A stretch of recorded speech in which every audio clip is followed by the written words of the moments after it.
अनंत सिंह और मुख्यमंत्री नीतीश कुमार की दोस्ती बढ़ती जा रही है। अब चुनाव लड़ेंगे अनंत सिंह, आपको नहीं लग रहा 25 में खामियाजा राजद को भुगतना पड़ेगा? पति और पत्नी को एक ही नहीं मानते हैं। सुचेता कृपलानी जी कांग्रेस में थी, कृपलानी साहब समाजवादी थे, पति पत्नी थे। आज एक नालायक व्यक्ति अपने को गांधी कहता है। नमस्कार, आप लाइव सिटीज देख रहे हैं, आपके साथ मैं हूं वसीम खान। देखिए फ्रेम में आपको जगदानंद सिंह दिख रहे होंगे और 2025 बिहार विधानसभा चुनाव से पहले सियासत गर्म है। सवाल उठ रहा है कि राजद खेमे में भगदड़ है, मगर जेडीयू से 34 नेता अब राजद में शामिल हो गए। जगदानंद सिंह से पहला सवाल लेते हैं। कहा जा रहा था राजद में भगदड़ है, राजद के नेता अब जेडीयू के रुख कर रहे हैं। 34 नेता जेडीयू के आज आरजेडी में शामिल हो गए। पूरी ग्रामीण इलाके के रहने वाले लोग, खेतों में काम करने वाले, चाहे खेतीहर हो या उनके साथी मजदूर भाई हों, फुटपाथ पर रहने वाले अनाथ, परेशान, सभी लोग राष्ट्रीय जनता दल की ताकत है। राष्ट्रीय जनता दल की ताकत इक्का दुक्का लोगों के साथ नहीं जुटा हुआ है और यह एक परंपरागत समाजवादी आंदोलन की वर्तमान का स्वरूप है। राष्ट्रीय जनता दल, राष्ट्रीय जनता दल कोई लोगों को बटुरुआ पार्टी नहीं है कि कहीं से पकड़ करके उनके, तो जिसको पकड़ुआ और बटुरुआ पार्टी चलाना हो उसके बारे में हम लोग को कुछ नहीं कहना है। लेकिन राष्ट्रीय जनता दल अपनी परंपरा से चलने वाले समाजवादी आंदोलन के एक पड़ाव पर आज राष्ट्रीय जनता दल अपनी भूमिका का निर्वाह कर रहा है। हम सब हिंदू मुसलमान को लड़ाने वाले लोग नहीं हैं। हम मंदिर और मस्जिद का झगड़ा लगाने वाले नहीं हैं। हम उन्माद फैलाने वाले लोग नहीं हैं। हम A to Z सब के बारे में हम शुभचिंतक हम सबके हैं और हम मान के हम चलते हैं। राष्ट्र का प्रत्येक नागरिक मजबूत होगा तो भारत राष्ट्र दुनिया के पैमाने पर एक मजबूत राष्ट्र के रूप में दिखेगा। लेकिन जब तक भूखा नंगा इस भारत की ग्रामीण अर्थव्यवस्था को रखने वाले, जुर्म करने वाले लोग इस भारत की बागडोर संभालेंगे, तब तक ये देश कभी ऊंचा नहीं हो सकता। बोल क्या यह सत्य नहीं है? इन्हीं की संस्थाओं ने और पूरी दुनिया की संस्थाओं ने कहा है कि भारत दुनिया का सबसे भूखा राष्ट्र है और उसी आंकड़े में कहता है कि बिहार इस भारत का सबसे भूखा प्रदेश है, सबसे बेरोजगारी वाला प्रदेश है, सबसे अधिक महंगाई यहीं पर, जहाँ आमदनी सबसे कम और महंगाई वहाँ सबसे अधिक। आखिर ये क्या है सब? इसी से तो मुक्ति दिलाने का अभियान तेजस्वी जी ने छेड़ा और कहा कि हम बेरोजगारी मिटाएंगे। हमारी प्रतिभाएं थीं, स्कूल से बाहर थे, अन्य जगहों पर जहां अपनी उचित काम कर सकते थे उनको सड़कों पर किसने रखा था?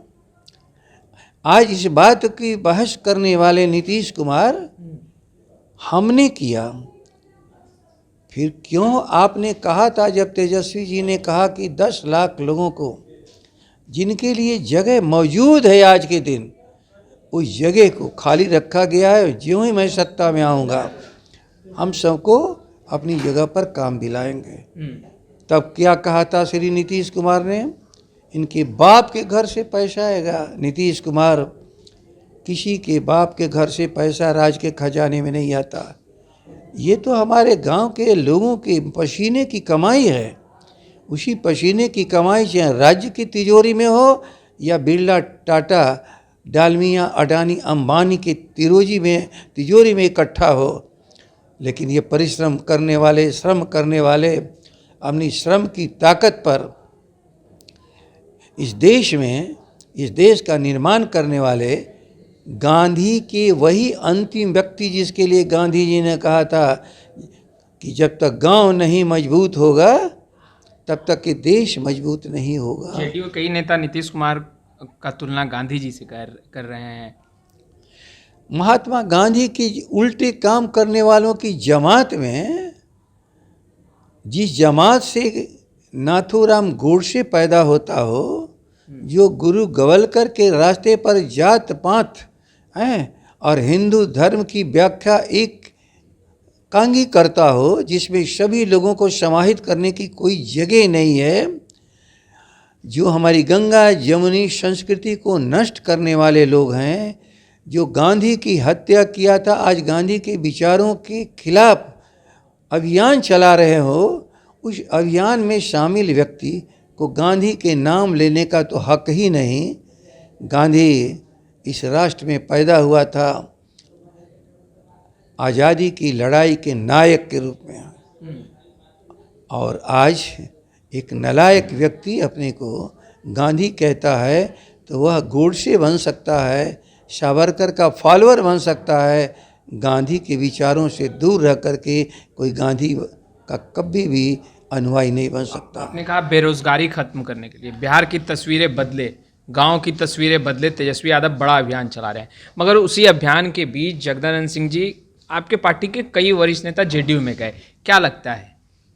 हमारा कोई भी नेता यहाँ से नहीं गया है।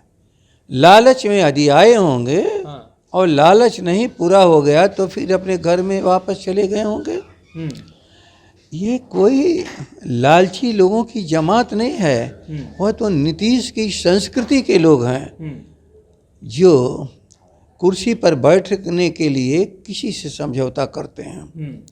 हमारी पार्टी किसी से समझौता नहीं करती है, हम तो केवल समझौता करते हैं गांव के गरीबों से, अनाथ लोगों से, जिनकी प्रतिभाएं कुंठित हो रहे हैं, उनकी प्रतिभा को तराशने की ताकत के लिए हम प्रयास करते हैं कि वो ताकत मिले, ताकि इस बिहार की 3.5 करोड़ जनता के अंदर जहाँ भी वो प्रतिभा हो, खेत में हो, खलिहान में हो, फुटपाथ पर हो, झोपड़ी में हो, A to Z सबकी प्रतिभा को तराश करके एक सशक्त बिहार बनाया जाए।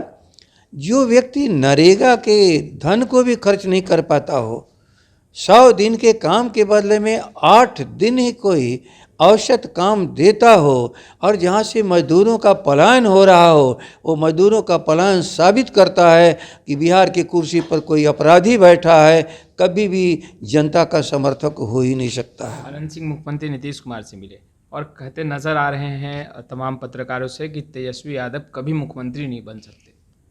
तेजस्वी जी किसी की कृपा से मुख्यमंत्री बनेंगे क्या? 2020 में हाँ बन गए थे।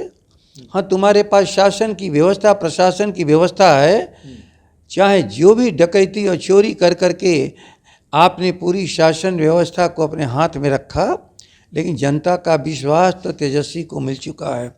और आज पूरी नई पीढ़ी, चाहे वो जहाँ की भी हो, श्रम के आधार पर जिंदा हो या ज्ञान के आधार पर, गांव में, खेत और खलिहानों में रहने वाले सभी लोग तेजस्वी को देख रहे हैं कि तेजस्वी आओ हमें काम दो, आओ हमारे खेत को पानी दो, आओ हमारी खेती की पैदावार का दाम दो, आओ बीमार होने पर हमारे अच्छे अस्पताल की व्यवस्था करो, आओ हमसे जहाँ तकलीफ़ हम पर होती है तो उस आप ही सुनो। लालू प्रसाद की सरकार, लालू प्रसाद सीना ठोक के कहते थे, जिस दिन गांव का फटेहाल गरीब जिसके शरीर पर वस्त्र भी न हो और ऑफिस में आ जाए और बीडीओ थानेदार खड़ा होकर के उसको नमस्कार करें बुजुर्ग को, तो समझ लो ये लालू का राज्य है। और आज जिसको लाठी से मार करके भगा दिया जाए गांव के लोगों को, गरीब और कमज़ोरों को, उस राज्य को नीतीश का राज्य कहा जाता है। जन का राज यहाँ नहीं है, आफत पैदा करने वालों का राज्य है, जो इस बिहार में आफत पैदा कर रहे हैं। देश में आफत पैदा करने वाला मोदी और बिहार में आफत करने वाले का नाम है नीतीश कुमार। आनंद सिंह और मुख्यमंत्री नीतीश कुमार की दोस्ती बढ़ती जा रही है। अब चुनाव लड़ेंगे आनंद सिंह, आपको नहीं लग रहा 25 में खामियाजा राजद को भुगतना पड़ेगा? क्योंकि आपके ही पार्टी से उनकी पत्नी विधायिका हैं और अब जेडीयू से चुनाव लड़ने की बात कर रहे हैं आनंद सिंह। अब उनको निर्णय करना है। हम पति और पत्नी को एक ही नहीं मानते हैं। भारत के संविधान के मुताबिक प्रत्येक नागरिक वह भारत का एक स्वतंत्र इकाई है संविधान के अनुसार, और उसको निर्णय करने की क्षमता रही है। हम लोग ने देखा है, सुचेता कृपलानी जी कांग्रेस में थी, कृपलानी साहब समाजवादी थे, पति पत्नी थे, तो वो एक अलग चीज़ है।